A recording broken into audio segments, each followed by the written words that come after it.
In this video I'll show you how you can buy Bitcoin in the USA using Trust Wallet in a simple and beginner-friendly way, but before starting it's important to be clear that I'm not a financial advisor and this is not financial advice, it's only for educational purposes, so always do your own research before making any decisions.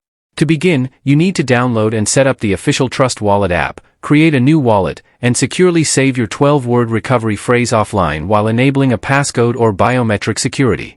Once your wallet is ready, open it and search for Bitcoin or BTC, then tap on it to access options like send, receive, swap, and buy.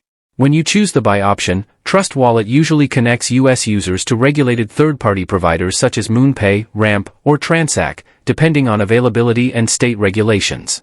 You can select the provider that shows the best rate, enter the amount you want to purchase in USD, and review the estimated Bitcoin you'll receive. Because these providers follow US compliance rules, you may be asked to complete identity verification, which is a normal process. After adding a supported payment method like a debit card or bank transfer and completing the on-screen steps, the provider typically processes the order within minutes, and your Bitcoin should appear in your Trust Wallet.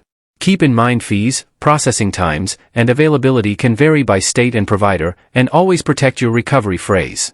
If this guide helped you, subscribe to the channel for more clear and honest crypto tutorials ahead.